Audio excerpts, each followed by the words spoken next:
باب نمبر 5، توحید کی تفسیر اور کلمہ لا الہ الا اللہ کی شہادت کا مفہوم۔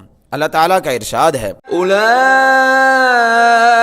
الذین یدعون یبتغون الی ربهم الوسیلۃ ایہم اقرب ویرجون رحمتہ ویخافون عذابہ ان عذاب ربک کان محذورا۔ یہ لوگ جنہیں وہ یعنی مشرکین پکارتے ہیں تو وہ خود اپنے رب کا تقرب حاصل کرنے کے لیے وسیلہ یعنی ذریعہ ڈھونڈتے ہیں کہ کون اس کے قریب تر ہے، اور وہ اس کی رحمت کے امیدوار اور اس کے عذاب سے خائف رہتے ہیں۔ بے شک تیرے رب کا عذاب ڈرنے کی چیز ہے۔ سورہ بنی اسرائیل آیت نمبر 57۔ نیز اللہ تعالیٰ نے فرمایا، وَإِذْ قَالَ إِبْرَاهِيمُ لِأَبِيهِ وَقَوْمِهِ إِنَّنِي بَرَاءٌ مِّمَّا تَعْبُدُونَ إِلَّا الَّذِي فَطَرَنِي فَإِنَّهُ سَيَهْدِينِ وَجَعَلَهَا كَلِمَةً بَاقِيَةً فِي عَقِبِهِ لَعَلَّهُمْ يَرْجِعُونَ۔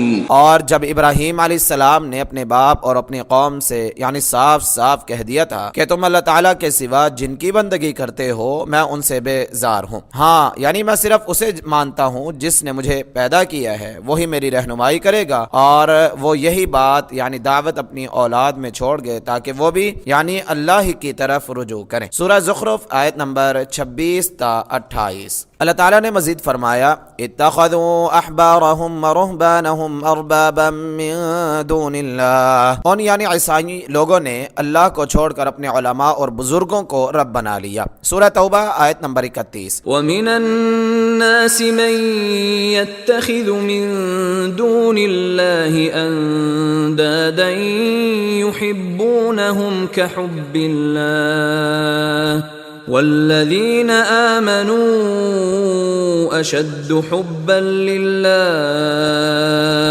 کچھ لوگ ایسے بھی ہیں جو غیروں کو اللہ کا شریک ٹھہراتے ہیں اور ان سے اللہ کی سی محبت کرتے ہیں، اور ایمان والے سب سے بڑھ کر اللہ سے محبت کرتے ہیں۔ سورہ بقرہ آیت نمبر 165۔ نبی صلی اللہ علیہ وسلم نے توحید کی وضاحت میں فرمایا، من قال لا الہ الا اللہ وکفر بما یعبد من دون اللہ حرم مالہ ودمہ وحسابہ علی اللہ عز وجل۔ جس شخص نے کلمہ لا الہ الا اللہ کا اقرار کر لیا اور معبودان باطلہ کا انکار کیا تو اس کا مال اور خون محفوظ ہو گیا، اب اس کا باقی معاملہ اللہ تعالیٰ کے سپرد ہے۔ صحیح مسلم کتاب الایمان حدیث نمبر 23۔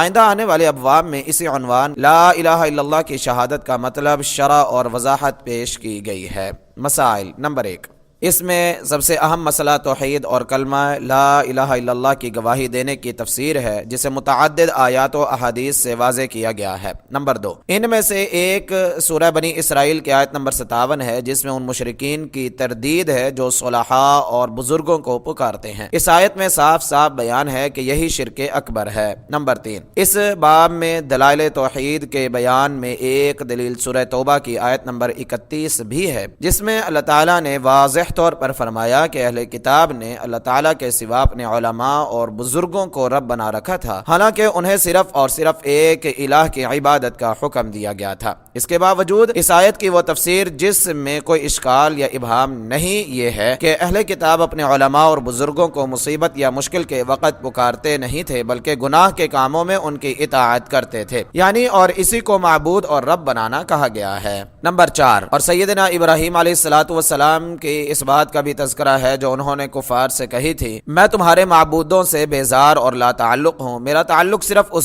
ذات سے ہے جس نے مجھے پیدا کیا۔ سورہ زخرف آیت نمبر 26-27۔ یوں ابراہیم علیہ السلام نے کفار کے معبودان باطلہ سے اپنے حقیقی رب کو مستثنیٰ کیا۔ اللہ تعالیٰ نے بیان فرمایا کہ کفار سے اس طرح کی براءت و بیزاری اور اللہ تعالیٰ کی محبت کا اظہار ہی کلمہ لا الہ الا اللہ کی گواہی دینا ہے۔ چنانچہ فرمایا، وَجَعَلَهَا كَلِمَةً باقية في عقبه لعلهم يرجعون۔ اور ابراہیم علیہ الصلاۃ والسلام یہی پیغام اپنے پیچھے اپنی اولاد اور قوم کو دے گے تاکہ وہ یعنی اللہ کی طرف رجوع کریں۔ سورہ زخرف آیت نمبر 28۔ نمبر 5، نیز ایک دلیل سورہ بقرہ کی وہ آیت بھی ہے جس میں اللہ تعالیٰ نے کافروں کے متعلق فرمایا وَمَا هُمْ بِخَارِجِينَ مِنَ النَّارِ، وہ یعنی جہنم کی آگ سے نکلنے والے نہیں۔ سورہ بقرہ آیت نمبر 167۔ اور ان کے متعلق فرمایا کہ وہ اپنے بنائے ہوئے معبودوں اور اللہ کے ساتھ ٹھہرائے ہوئے شریکوں سے یوں محبت کرتے ہیں جیسی محبت اللہ تعالیٰ کے ساتھ ہونی چاہیے۔ نیز واضح فرمایا کہ وہ اللہ تعالیٰ سے بھی شدید محبت رکھتے ہیں لیکن ان کی یہ محبت انہیں اسلام میں داخل نہیں کر سکی۔ ذرا غور کریں کہ جب اللہ تعالیٰ اور اس کے ساتھ غیر اللہ سے محبت کرنے والے مسلمان نہیں تو اللہ تعالیٰ سے بڑھ کر غیر اللہ سے محبت کرنے والوں یا اللہ تعالیٰ کو چھوڑ کر صرف غیر اللہ سے محبت کرنے والوں کا کیا حال ہوگا۔